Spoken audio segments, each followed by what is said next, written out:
और चलिए अब सीधा लिए चलते हैं आपको सागर, जहां मुख्यमंत्री डॉक्टर मोहन यादव संबोधित कर रहे हैं। पर अभी कई कई कारणों से मेरे मन में अलग अलग प्रकार के उमड़ते घुमड़ते विचारों का प्रवाह आ रहा है। अभी हमारे अध्यक्ष जी ने बहुत अच्छे से हमारी बात रखी। हमारे भारतीय जनता पार्टी के यशस्वी अध्यक्ष, इस संभाग के माननीय सांसद माननीय विष्णुदत्त शर्मा जी, मैं आपका अभिनंदन करता हूं, वंदन करता हूं। इस मंच पर ही आप जरा अभिनंदन करता हूं तो मेरा साथ भी तो दीजिए ना। अब आप तो साथ नहीं दे रहे हो तो आधा आधा लग रहा है। इस अवसर पर केंद्रीय मंत्री, यहां के पूर्व सांसद और सरलता, सादगी, त्याग की प्रतिमूर्ति माननीय वीरेंद्र खटीक जी, वीरेंद्र कुमार जी, आपका भी अभिनंदन है। इस अवसर पर हमारे अपने इस मंच पर विराजमान शासन के मंत्री माननीय गोविंद सिंह जी, गोविंद भैया, जोरदार अभिनंदन करें गोविंद भैया का भी। हम सबके वरिष्ठ नेता, वर्षों वर्षों से इस पूरे क्षेत्र का आवाज बुलंद करते करते पूरे प्रदेश तो क्या देश में जिनका नाम है, ऐसे वरिष्ठ पूर्व मंत्री माननीय गोपाल भार्गव जी, आपका भी अभिनंदन है, वंदन है। कई कई बात जिनका नाम ही काफी है। जवाबदारियां, व्यवस्था ये छोटी पड़ती है। लगातार जनप्रतिनिधि होने के नाते से जो इस तरह से जाने जाते हैं कि चुनाव लड़ने, अगर चुनाव का मौका हो तो आप कहते हैं कि जिस समय चुनाव की घोषणा हो उस समय नहीं जाऊंगा। ये जो अंदर की जनता के दिल पे जो राज करते हैं वही ये कर सकते हैं, हर एक किसी के बस की बात नहीं हो सकती। इस अवसर पर माननीय सांसद राज बहादुर जी, उनका भी अभिनंदन करता हूं। राज बहादुर जी का, हमारे अपने वरिष्ठ नेता, पूर्व मंत्री, पूर्व सांसद और वर्तमान विधायक माननीय भूपेंद्र सिंह जी, उनका भी अभिनंदन है। आप भी अलग अलग दायित्वों का निर्वहन करते हुए भी क्लस्टर के प्रभारी भी हैं। बहुत सारे अलग अलग काम आपको मिलते रहे। हमारे उज्जैन के भी प्रभारी मंत्री रह चुके हैं। मैं इस अवसर पर मेरे अभिन्न मित्र शैलेंद्र जी, जोरदार अभिनंदन करें शैलेंद्र जी के लिए भी। शैलेंद्र जैन जी, शैलेंद्र जी ने कुछ मांगा, मैं बोलने में जरूर याद रखूंगा। मांगा तो सभी ने है। अरे हमारे 2-3 मंत्री और रह गए। माननीय धर्मेंद्र जी, पर्यटन मंत्री, इनके अभिनंदन करें। माननीय लखन पटेल जी, जोरदार अभिनंदन करें। दिलीप अहिरवार जी, जोरदार अभिनंदन करें दिलीप जी के लिए भी। हमारे अच्छे, बहुत अच्छे नेता हैं और भाग्यशाली ऐसे हैं कि हमारे अपने पहली बार में छक्का लगा के सीधे मंत्रिमंडल का, ये ऐसे हमारे अपने जोरदार ऐसे व्यक्तित्व के धनी भी होना चाहिए।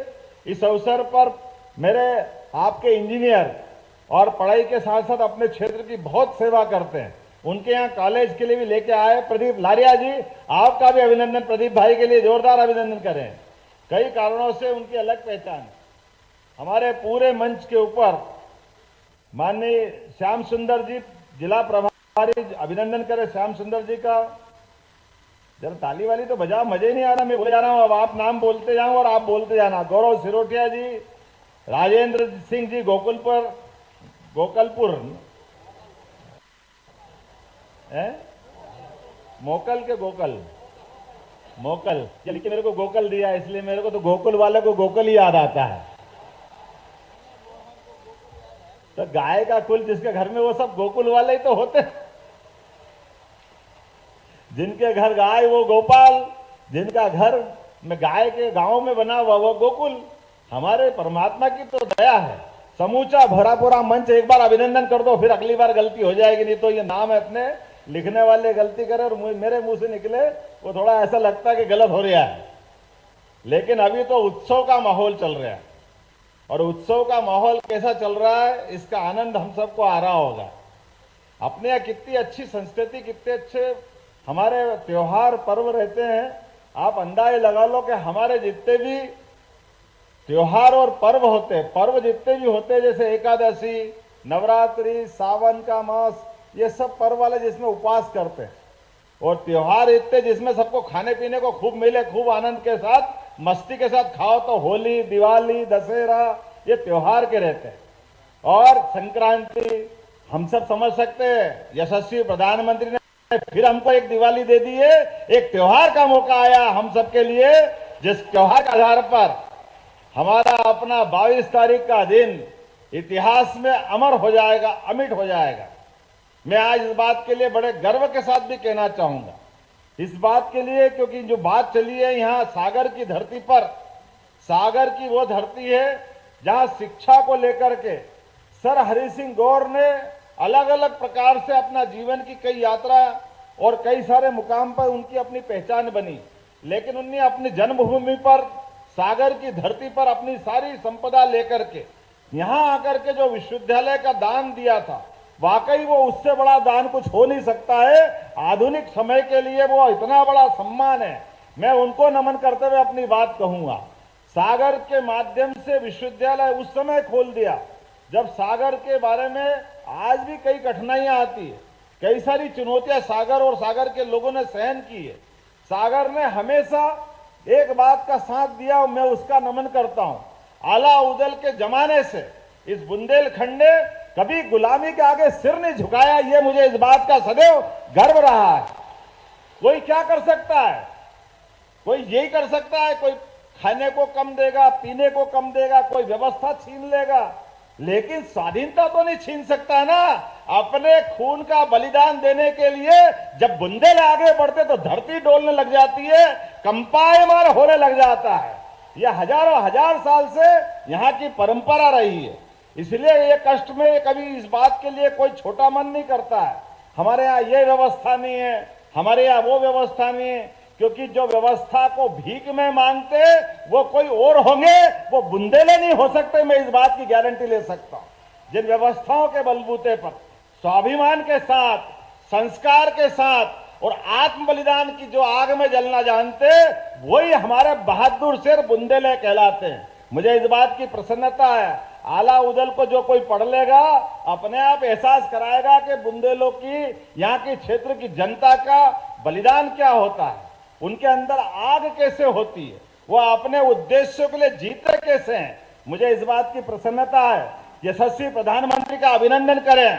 बीना रिफाइनरी के माध्यम से उन्होंने रोजगार की भी बड़ी संभावना अगर चालू की तो सबसे बड़ी सौगात 50,000 करोड़ की आपके इस बुंदेलखंड के अंदर दी, इसी सागर जिले के बीना रिफाइनरी के माध्यम से। और एक नहीं, दूसरी सौगात यशस्वी प्रधानमंत्री के साथ यशस्वी पूर्व मुख्यमंत्री के लिए भी अभिनंदन करें, शिवराज सिंह चौहान जी के माध्यम से, जिनने केन बेतवा का बड़ा निर्णय कराया।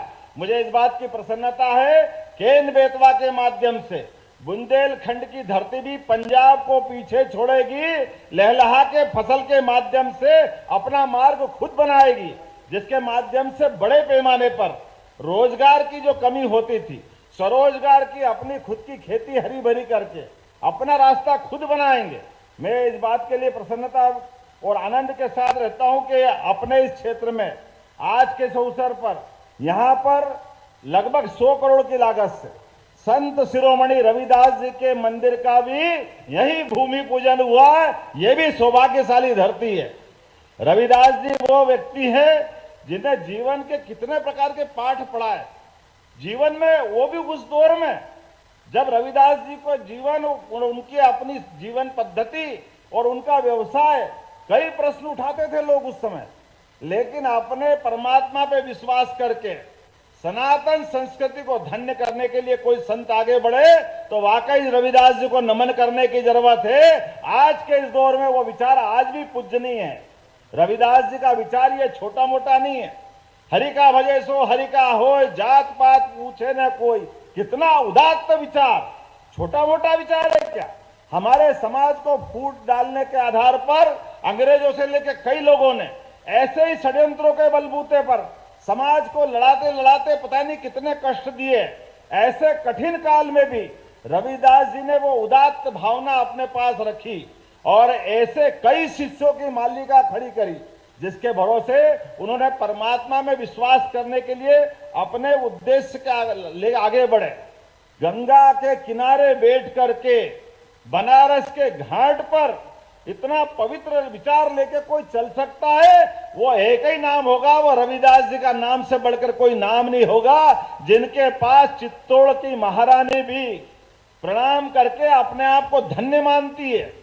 ये रविदास जी का जीवन हो सकता है। हम सब के लिए सौभाग्य की बात है। आज के इस अवसर पर यहीं पर एक और जानकारी देना चाहूंगा। यहाँ पर लवकुश भगवान का मंदिर भी 10 करोड़ की लागत से बनने वाला है। ये भी हमारे लिए सौभाग्य की बात है। ऐसे कई कई कारणों से सरकार तो बनती है, सरकार बनना भी चाहिए, लेकिन सरकार और सरकार में फर्क कैसा होता है, ये हमारी भारतीय जनता पार्टी की सरकार और अन्य सरकारों की तुलना करके देखा जा सकता है। माननीय यशस्वी प्रधानमंत्री के नेतृत्व में डबल इंजन की सरकार के बलबूते पे होने वाले काम और काम के जो धमक बनती है, वो धमक को बताने की जरूरत नहीं है। एक ऑर्डर करा और 25,000 माइक जमा हो गए, आपको ध्यान में आएगा। दूसरी बार हिम्मत नहीं पड़ी, दूसरी बार बोलने की जरूरत भी नहीं पड़ी। ये जो अपनी अंदर की व्यवस्था है, आज जैन समाज से लेकर कई लोग इसका अभिनंदन कर रहे थे, तो वाकई वो मेरा अभिनंदन नहीं है, वो भारतीय जनता पार्टी के निर्णय का अभिनंदन है। हमारे यहाँ सभी के कानून है, ध्वनि प्रदूषण कानून भी है, उसका पालन करना हम सबकी जवाबदारी। हम इस देश के अंदर सभी धर्मों को लेकर चलना जानते हैं, सभी धर्मों का सम्मान करते हैं, लेकिन मेरे कारण से आप परेशान हो, इस बात को कोई सरकार परेशान होने के लिए या सरकार उसको रोकना चाहती है। मैं आज के इस अवसर पर एक तो आपने जो मांग रखी, शैलेंद्र भाई, हमारे गोविंद भैया, बीडी जी, सबने कहा है कि यहाँ पर स्टेट यूनिवर्सिटी की जरूरत है, तो हमने कहा इसी साल जून से यहाँ विश्वविद्यालय की स्थापना करने की घोषणा करते हैं। अगर हमारे अपने यहाँ इस जगह पर सरदार, हमको मालूम है सर हरि सिंह गौर अपने पैसे से विश्वविद्यालय खोल सकते हैं, तो इतनी सरकार इतनी दरिद्र थोड़ी है कि आप की मांग नहीं मानेगी, निश्चित रूप से मानेगी, क्यों नहीं मानना चाहिए। और इसकी व्यवस्था भी हमारे अपने लिए अभी कोई भवन तैयार होगा, उसी भवन में इसी सत्र से विश्वविद्यालय प्रारंभ कर दिया जाएगा।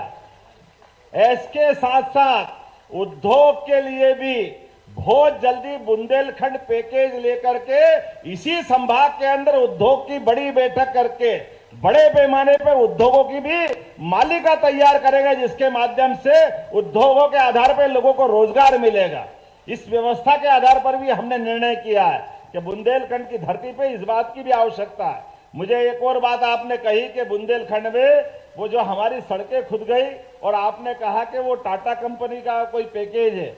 हमने कहा कोई कंपनी ने एग्रीमेंट किया है तो हम तो उससे जब तक पाई वसूल नहीं कर ले, ये सरकार चुप नहीं बैठेगी। 25 करोड़ रुपए उससे वसूल करके निश्चित रूप से आपके इस सागर के लिए जो सड़कों के लिए खुद ही उसको देने का एस्टीमेट बनाया। मेरे पास नगर परिषद का ये आ गया एस्टीमेट का पत्र, निश्चित रूप से बहुत जल्दी आपकी राशि आपको देंगे और उससे हम निश्चित रूप से राशि लेंगे। आज के इस अवसर पर वैसे तो बहुत सारी बातें थी, लेकिन समय कम पड़ गया। सबसे पहले तो मैं दोनों हाथ जोड़कर आपसे माफी चाहता हूं कि आने का समय जल्दी था लेकिन देरी से आया।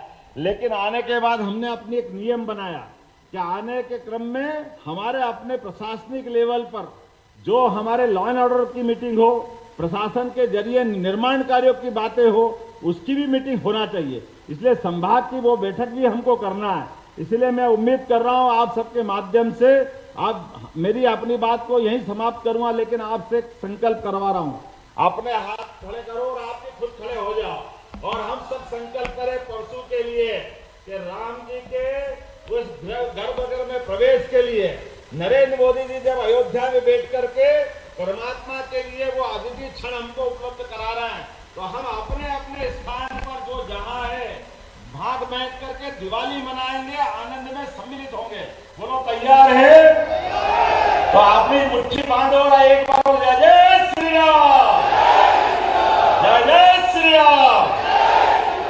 भारत माता की बहुत बहुत धन्यवाद। भारत माता की जय।